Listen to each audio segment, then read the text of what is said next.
Hi everyone. तो कैसे हैं आप सभी लोग। मैं आशा करती हूँ आप लोग बिल्कुल स्वस्थ होंगे, शांत मन और जोश जुनून के साथ अपनी प्रिपरेशन को कर रहे होंगे। जैसे कि आप लोगों को पता है, आरआरबी की तरफ से नोटिफिकेशन तो नहीं कहेंगे, बट ये ज़रूर कह सकते हैं कि जो इंटरनल डॉक्यूमेंट है उसे लीक होने की वजह से कुछ बातें सामने आई हैं, जिससे कि समझ में आ रहा है कि लगभग 7911 पोस्ट में रिक्रूटमेंट आ सकता है रेलवेज का। और ये रिक्रूटमेंट जुलाई से सितंबर के बीच में जो नोटिफिकेशन है वो आने की संभावनाएं हैं। और अगर आप इनकी स्पीड को देखें तो ऐसा लगता है कि जुलाई से अगस्त के बीच में नोटिफिकेशन आ जाएगी। पर सिर्फ नोटिफिकेशन आ जाने से, सीट्स आ जाने से क्या आपका सिलेक्शन हो जाएगा? नहीं बेटा, ये कलयुग का युद्ध है जिसे दिमाग से जीतना है। बल का युद्ध अब आजकल नहीं होता है, बल से युद्ध नहीं होता है, अब दिमाग से युद्ध होता है। तो अब आपको बहुत ज़्यादा सूझबूझ और एक परफेक्ट स्ट्रैटेजी और प्लानिंग के साथ आगे बढ़ना होगा, तब आप मेक श्योर कर पाएंगे कि आप इन सीट्स में अपने आप का नाम जो है वो अंकित कर पाएंगे। तो इस छोटे से वीडियो में मैं ये कुछ इंपॉर्टेंट बात आपके सामने रखना चाहती हूँ, जो कि तैयारी करने के पहले आपके दिमाग में पहले से होनी चाहिए। क्योंकि बेटा, जो एग्जाम है, जो प्रिपरेशन है, जो 4 साल का बीटेक या डिप्लोमा, आप किसी भी ब्रांच से हो बेटा, electrical, mechanical, civil, electronics, whatever allied branches you are, ये जो 4 साल का बीटेक और या आप कह लो डिप्लोमा का सिलेबस है ना, इसको कंप्लीट करने में कुछ अमाउंट ऑफ टाइम लगता है। उसके बाद मिस्टेक्स करना, मिस्टेक्स को इम्प्रूव करना, रिवीजन करना, टेस्ट करना, इन सब में अगर आप जीरो से सिलेक्शन तक जाना चाहते हैं बेटा, तो कुछ एक अच्छे खासे अमाउंट का समय लगता ही लगता है। अगर आप यूं कहें कि मैं आज उठा हूं और 3 महीने में तैयारी करके मैं सिलेक्शन ले लूंगा, तो मुझे ऐसा लगता है कि ये थोड़ी सी बचकाना हरकत है या चाइल्डिश एक्ट है। क्योंकि ऐसा देखो रियलिटी में नहीं होता है। ऐसा आप सुन सकते हो कि कोई सुपर डुपर इंटेलिजेंट हो तो ऐसा हो सकता है उनके केस में, बट वो 1 लाख में 1 ही या 2 बच्चे होते हैं।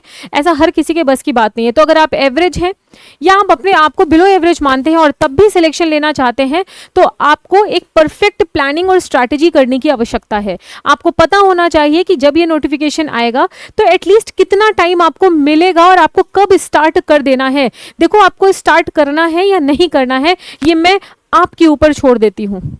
आपको प्रिपरेशन करनी है, आपको प्रिपरेशन नहीं करनी है, ये बेटा 100% तरीके से आपके ऊपर ही है। बट अगर करनी है तो कितना समय मिलेगा इसको करने का?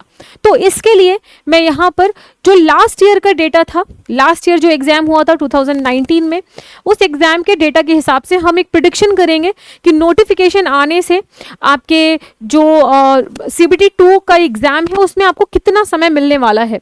तो आओ देखो, 2019 में आप देखोगे तो 30 दिसंबर 2018 में नोटिफिकेशन आया था। इसको आप 1 दिसंबर 2019 भी कह सकते हैं, बिल्कुल लास्ट में आया था। न्यू ईयर अच्छा कर दिया होगा 2018 में। CBT 1 का एग्जाम 22 मई से 2 जून 2019 तक हुआ, मतलब कि यहाँ पर 5 मंथ्स का टाइम मिला था।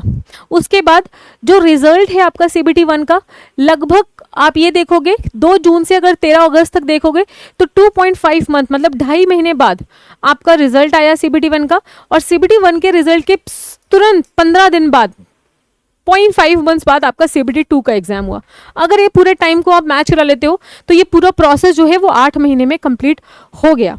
तो अगर हम मान के चलते हैं बेटा, जुलाई में अगस्त में आपकी नोटिफिकेशन आती है, तो आप ये मान के चलिए अब तो रेलवेज को हर every year they have to take the exam, if they have to take it everywhere, तो 8 महीने से ज़्यादा, 8 मंथ से ज़्यादा वो प्रोसेस को नहीं बढ़ाएंगे। अगर नोटिफिकेशन आता है तो आप ये मान के चलिए 5 मंथ्स यहाँ पर है, तो मैक्सिमम 5 मंथ्स हैं बेटा। 2 to 3 या 4 मंथ्स में भी आपका पेपर हो सकता है। उसके बाद रिजल्ट और ये इसके बीच में तो 3 मंथ्स का है। पूरे टेक्निकल CBT 2 में तो टेक्निकल आना है, वो पूरा टेक्निकल सिलेबस आप 3 महीने में कंप्लीट कर भी नहीं पाएंगे।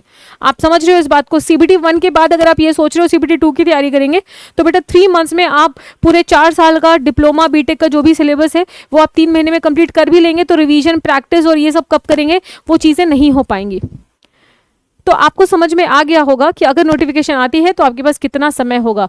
तो मेरे हिसाब से बेटा आपके पास 7 to 8 मंथ्स ही होंगे। अब आपको डिसाइड करना है कि आप किस तरीके से इन 8 मंथ्स की प्लानिंग करेंगे। अगर आप जीरो से सिलेक्शन तक जाना चाहते हैं तो बेटा आपको प्रिपरेशन स्टार्ट कर देनी चाहिए। अगर आप करना चाहते हैं तो मैं फिर से रिपीट करती हूँ, प्रिपरेशन करना है नहीं करना है वो स्वतः आपके ऊपर है, पर अगर करना है तो आपको प्रिपरेशन स्टार्ट कर देनी चाहिए। और ये मैं इसलिए कह रही हूँ क्योंकि मैं चाहती हूँ कि आपका सिलेक्शन हो। बेटा आप सेल्फ स्टडी करो, आप ऑनलाइन क्लासेस करो, आप ऑफलाइन क्लासेस करो, आप कैसे भी करो, लेकिन अब आपको प्रिपरेशन स्टार्ट कर देनी चाहिए क्योंकि आरआरबी जेईई के नोटिफिकेशन आने को अब कोई नहीं रोक सकता। और 8 मंथ्स ही आपको मिलेंगे। अभी से आपको CBT 1 एंड CBT 2 दोनों की तैयारी करना स्टार्ट कर देना चाहिए। तो ये बस एक अनुमान, ताकि आप एक परफेक्ट प्लानिंग कर पाए, एक परफेक्ट स्ट्रैटेजी बना पाए, अपना एक दिन भर का रूटीन बना पाए, कौन सा सब्जेक्ट, कौन सा सिलेबस, कितने क्वेश्चन, कितने रिवीजन, कितना मॉक टेस्ट, क्या क्या आपको करना है, तब जाकर के आप रेलवेज में सेलेक्ट हो पाएंगे। इसका अनुमान आपसे आप आगे लगा सकते हैं। एंड अगर आप चाहते हैं कि मैं प्रिपरेशन स्ट्रैटेजी एक रूटीन लेकर के आऊं तो मुझे कमेंट सेक्शन में ज़रूर बताइएगा, एक और वीडियो मैं लेकर के आऊंगी। बट यहाँ पर मेरा टारगेट बस इतना ही था कि मैं आपको बताऊं कि आपको प्रिपरेशन स्टार्ट कर देनी चाहिए। बाकी जितने भी लोगों ने मेरा टेलीग्राम ग्रुप नहीं ज्वाइन किया है, वैसे तो इसमें कॉपीराइट आ गया था बट इट्स ओके, अभी ये ओपन हो जाएगा। मीनू मैम PW ये जो टेलीग्राम ग्रुप है वो आप ज्वाइन कर सकते हैं और सारे मेरे सेशंस की जो PDF है आपको इसी ग्रुप में मिलती है। Thank you so much everyone.